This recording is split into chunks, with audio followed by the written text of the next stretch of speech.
ಬಾ ಮಾತಾಡೋಣ.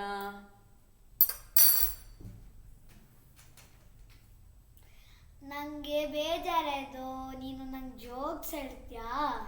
ಜೋಕ್ಸ್ ಹೇಳ್ಬೇಕಾ? ಏನ್ ಜೋಕ್ ಹೇಳಲಿ? ಸ್ಕೂಲ್ ಜೋಕ್ ಹೇಳಲಾ? ಹಾ ಸರಿ. ಒಮ್ಮೆ ಬೆಳಿಗ್ಗೆ ಟೀಚರು ಕ್ಲಾಸಿಗೆ ಬಂದ್ರಂತೆ. ಹಾ ಬಂದೆಲ್ಲ ಮಕ್ಕಳ ಹಾಜರಿ ಹಾಕಿದ್ರಂತೆ. ಹಾ ಆಮೇಲೆ ಮಕ್ಕಳಿಗೆ ಹೇಳಿದ್ರಂತೆ, ಮಕ್ಕಳೆಲ್ಲ ನಿನ್ನೆ ಕೊಟ್ಟು ಹೋಮ್ವರ್ಕ್ ಮಾಡ್ಕೊಂಡು ಬಂದಿದ್ದೀರಾ ಅಂತ. ಮಕ್ಕಳು ಹೌದು ಟೀಚರ್ ಅಂದ್ರಂತೆ. ಹಾಗಾದ್ರೆ ಯಾರು ಹೋಮ್ವರ್ಕ್ ಮಾಡ್ಕೊಂಡು ಬಂದಿದ್ದೀರಿ ಅವ್ರು ನಿಂತ್ಕೊಳ್ರಿ ಅಂದ್ರಂತೆ. 30 ಮಕ್ಕಳಲ್ಲಿ 20 ಮಕ್ಕಳು ನಿಂತ್ಕೊಂಡ್ರಂತೆ. ಆಮೇಲೆ ಯಾರು ಹೋಮ್ವರ್ಕ್ ಮಾಡ್ಕೊಂಡು ಬರ್ಲಿಲ್ಲ ಅವ್ರು ನಿಂತ್ಕೊಳ್ರಿ ಅಂದ್ರಂತೆ. ಮತ್ತು 9 ಮಕ್ಕಳು ನಿಂತ್ಕೊಂಡ್ರಂತೆ. ಗುಂಡ ಹೇಳು ಹುಡುಗ, ಅದಕ್ಕೂ ನಿಂತ್ಕೊಳ್ಳಿಲ್ಲಂತೆ ಇದಕ್ಕೂ ನಿಂತ್ಕೊಳ್ಳಿಲ್ಲಂತೆ. ಯಾಕೋ ಗುಂಡ ನಿಂತ್ಕೊಳ್ಳೇ ಇಲ್ಲ ಅಂದ್ರಂತೆ. ಅಲ್ಲ ಟೀಚರ್, ನೀವು ಯಾರು ಹೋಮ್ವರ್ಕ್ ಮಾಡ್ಕೊಂಡು ಬಂದಿದ್ದೀರಿ ಅಂತ ಕೇಳಿದ್ರಿ, ಆಮೇಲೆ ಯಾರು ಬರ್ಲಿಲ್ಲ ಅಂತ ಕೇಳಿದ್ರಿ. ನಾನು ಅರ್ಧ ಹೋಮ್ವರ್ಕ್ ಮಾಡಿದ್ದೇನೆ, ಅರ್ಧ ಹೋಮ್ವರ್ಕ್ ಮಾಡಿದವ್ರು ನಿಂತ್ಕೊಳ್ರಿ ಅಂತ ನೀವು ಹೇಳಲಿಲ್ಲ, ನಾನು ನಿಲ್ಲಿಲ್ಲ ಅನ್ನಂತೆ. ಓ ಚೆನ್ನಾಗಿದೆ ಜೋಕು. ಹಾಗಿದ್ರೆ ನೀನೊಂದು ಜೋಕ್ ಹೇಳೀಗ. ಹಾ ಸರಿ. ಟೀಚರು ಕ್ಲಾಸ್ ರೂಮ್ ಒಳಗ್ ಬಂದಿದ್ದರು. ಅವಾಗ ಮಕ್ಕಳು ಎಲ್ಲರೂ ಹಾಜರಿ ಕೊಟ್ಟರು. ಟೀಚರ್ ಹೇಳುತ್ತಾರೆ, ನೋಟ್ ಬುಕ್ ಮತ್ತೆ ಪೆನ್ನು ತೆಗೆದುಕೊಳ್ಳ್ರಿ, ನಾನು ಕನ್ನಡ ಶಬ್ದವನ್ನು ಹಾಕುತ್ತೇನೆ ಅಂತ ಹೇಳ್ತಾರೆ. ಅವಾಗ ಎಲ್ಲರೂ ನೋಟ್ಬುಕ್ ಮತ್ತೆ ಪೆನ್ನು ತೆಗೆದುಕೊಳ್ಳುತ್ತಾರೆ. ಆಮೇಲೆ ಟೀಚರ್ ಮತ್ತಿನ್ನೊಂದು ಹೇಳುತ್ತಾರೆ, ನೀವು ದುಂಡಗಾಗಿ ಬರೆಯಬೇಕು ಅಂತ ಹೇಳುತ್ತಾರೆ. ಅವಾಗ ಒಂದು ಹುಡುಗ ನಿಂತುಕೊಂಡು ಅಂಗಿ ಚಡ್ಡಿಯನ್ನು ಬಿಚ್ಚುತ್ತಾ ಇದ್ದನು. ಆಮೇಲೆ ಟೀಚರು ಆಶ್ಚರ್ಯದಿಂದ ಕೇಳುತ್ತಾರೆ, ಏ ಗುಂಡ, ನೀ ಅಂತಿಕೆ ನಿನ್ನ ಬಟ್ಟೆ ಬಿಚ್ಚುತ್ತಾ ಇದೆ ಅಂತ ಕೇಳ್ತಾನೆ. ಆಮೇಲೆ ಅವನು ಹೇಳ್ತಾನೆ, ಗುಂಡ, ಅದು ನೀವು ಹೇಳಿದ್ರಿ ದುಂಡಗಾಗಿ ಬರೀರಿ ಅಂತ, ಅದಕ್ಕೆ ನಾನು ಗಂಗಿ ಚಡ್ಡಿಯನ್ನು ಬಿಚ್ಚುತ್ತಾ ಇದ್ದೀನಿ ಅಂತ ಹೇಳ್ತಾನೆ. ಅವಾಗ ಟೀಚರ್ ಹೇಳುತ್ತಾರೆ, ಅಯ್ಯೋ ನಿನ್ನ ದುಂಡಗಾಗಿ ಬರೀರಿ ಅಂದ್ರೆ ಅಂದವಾಗಿ ಬರೀರಿ ಅಂತ ಹೇಳ್ತಾರೆ. ಓ ಚೆನ್ನಾಗಿದೆ ಜೋಕ್ಸು. ಈಗ ನನ್ನ ಪಾಡಿ ನಾನು ಹೇಳ್ಬೇಕಲ್ಲ, ಯಾವ ಜೋಕ್ಸ್ ಹೇಳಿ? ಹೇಳ್ತೇನೆ.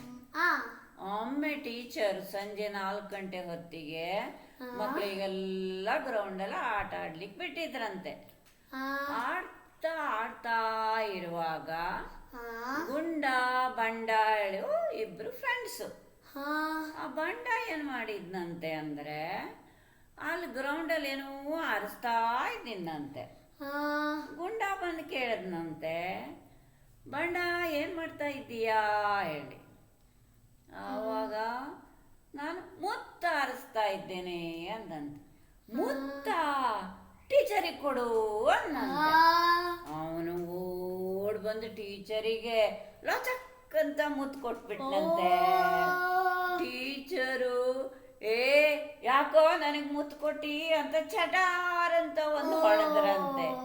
ಆವಾಗ ಟೀಚರ್ ನಂದೇನು ತಪ್ಪಿಲ್ಲ, ಗುಂಡ ಹೇಳ್ದ ನಾನು ಕೊಟ್ಟೆ ಅಂದಂತೆ. ಕರಿ ಗುಂಡನ ಅಂದ್ರಂತೆ. ಗುಂಡ ಬಂದಂತೆ, ಏನೋ ನನಗೆ ಮುತ್ತು ಕೊಡಕ್ ಹೇಳಿದ್ಯಾ ಅಂತ.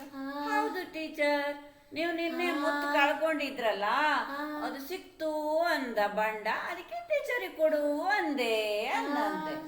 ಆವಾಗ ಬಂಡ ಹೇಳ್ದಂತೆ, ಓ ಈ ಮುತ್ತ ನಾ ಆ ಮುತ್ತು ಅಂತ ಮಾಡ್ದೆ ಅಂದಂತೆ. ಇದು ಚೆನ್ನಾಗಿದ್ದು. ಹಂಗಿದ್ರೆ ಈಗ ನೀನೊಂದು ಜೋಕ್ ಹೇಳು. ಸರಿ.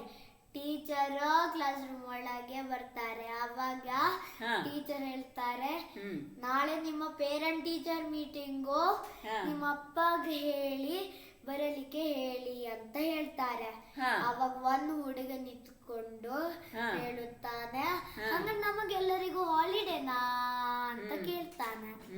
ಅವಾಗ ಆಮೇಲೆ ಅವರು ಹೇಳ್ತಾರೆ, ಇಲ್ಲ ನೀವು ಬರ್ಬೇಕು ಅಂತ ಹೇಳ್ತಾರೆ. ಆವಾಗ ಅವನು ಹೇಳ್ತಾನೆ, ಹಂಗಾರೆ ನಂಗೆ ಬರಲಿಕ್ಕೆ ಆಗೋದಿಲ್ಲ ಅಂತ ಹೇಳ್ತಾನೆ. ಆಮೇಲೆ ಟೀಚರ್ ಹೇಳ್ತಾರೆ, ಯಾಕೆ ಅಂತ. ಆವಾಗ ಅವನು ಹೇಳ್ತಾನೆ, ಅದು ಅದು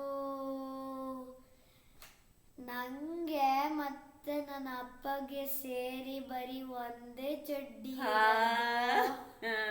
ಹಾಗೆ ನಂಗೆ ಬರಲಿಕ್ಕೆ ಆಗುವುದಿಲ್ಲ, ನನ್ನ ಅಪ್ಪ ಹಾಕೊಂಡ್ರೆ ಅಂತ ಹೇಳುತ್ತಾನೆ. ಆವಾಗ ಎಲ್ಲರೂ ಹಾ ಹಾ ಹಾ ಹಾ ಅಂತ ನಗುತ್ತಾರೆ. ಚೆನ್ನಾಗಿದೆ. ಈಗ ಜೋಕ್ ಸಾಕು, ಸುಮಾರು ಜೋಕ್ ಆಯ್ತಲ್ಲ. ಈಗ ನಾನು ಕೆಲವು ಪ್ರಶ್ನೆ ಕೇಳ್ತೇನೆ, ಸರಿ, ಉತ್ತರ ಕೊಡ್ಬೇಕು. ಓಕೆನಾ? ಸರಿ ಸರಿ, ಕೇಳ್ತೇನೆ ನೋಡು ಪ್ರಶ್ನೆನ. ಮೊದಲನೇ ಪ್ರಶ್ನೆ, ಗುರಿ ಮುಟ್ಟಬೇಕಾದರೆ ಏನು ಮಾಡಬೇಕು? ಆಮೆ ಹಿಂದೆ ಹೋಗಬೇಕು. ಆಕಾಶ ಏಕೆ ಮೇಲೆ ಇದೆ? ಯಾಕಂದ್ರೆ ಭೂಮಿಯಲ್ಲಿ ಹಾರಕ್ಕೆ ಬರುವುದಿಲ್ಲ. ಆಕಳು ಕರು ಹುಟ್ಟಿದ ದಿನವೇ ಓಡಾಡುತ್ತದೆ, ಮನುಷ್ಯ ಏಕೆ ಓಡಾಡುವುದಿಲ್ಲ? ಯಾಕಂದ್ರೆ ಮನುಷ್ಯ ಹುಲ್ಲನ್ನು ತಿನ್ನುವುದಿಲ್ಲ.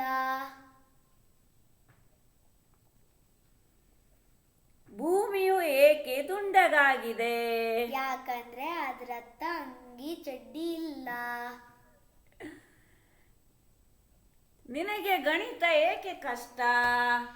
ಯಾಕಂದ್ರೆ ಅದರಲ್ಲಿ ತುಂಬಾ ಸಮಸ್ಯೆವಿದೆ. ಅಮ್ಮನೇ ಏಕೆ ಅಡಿಗೆ ಮಾಡುತ್ತಾಳೆ? ಯಾಕೆ ಅಂದ್ರೆ ಅಪ್ಪಗೆ ಅಡಿಗೆ ಅಂದ್ರೆ ಗೊತ್ತಿಲ್ಲ. ಅಪ್ಪನು ಏಕೆ ಆಫೀಸಿಗೆ ಹೋಗುತ್ತಾನೆ? ಯಾಕಂದ್ರೆ ಅದು ಅವನ ಕರ್ಮ. ನೀನು ಏಕೆ ಶಾಲೆಗೆ ಹೋಗುತ್ತೀಯಾ?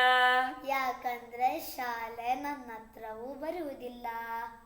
ಶಾಲೆ ಏಕೆ ನಿನ್ನ ಹತ್ತಿರ ಬರುವುದಿಲ್ಲ? ಯಾಕಂದ್ರೆ ನನ್ನ ತರ ಕಾಲಿಲ್ಲ. ಓ, ಬೆಲ್ಲ ಏಕೆ ಸಿಹಿಯಾಗಿದೆ? ಯಾಕಂದ್ರೆ ಕೈ ಅಂದ್ರೆ ಗೊತ್ತಿಲ್ಲ. ವಿಮಾನ ಏಕೆ ಆಕಾಶದಲ್ಲಿ ಹಾರಾಡುತ್ತದೆ? ಯಾಕಂದ್ರೆ ಭೂಮಿಯಲ್ಲಿ ಜಾಗವಿಲ್ಲ. ನೀನು ಏಕೆ ಎಷ್ಟು ದಡ್ಡ? ಯಾಕಂದ್ರೆ ನನಗಿನ್ನು ಬರಲಿಲ್ಲ ಗಡ್ಡ. ಭಾರಿ ಉತ್ತರ ಹೇಳಿದೆ ಬಿಡ. ಹೋಗು ಊಟಕ್ಕೆ, ಸರಿ. ಅಮ್ಮ ಕರಿತಾ ಇದ್ದಾರೆ, ಹೋಗು ಊಟಕ್ಕೆ.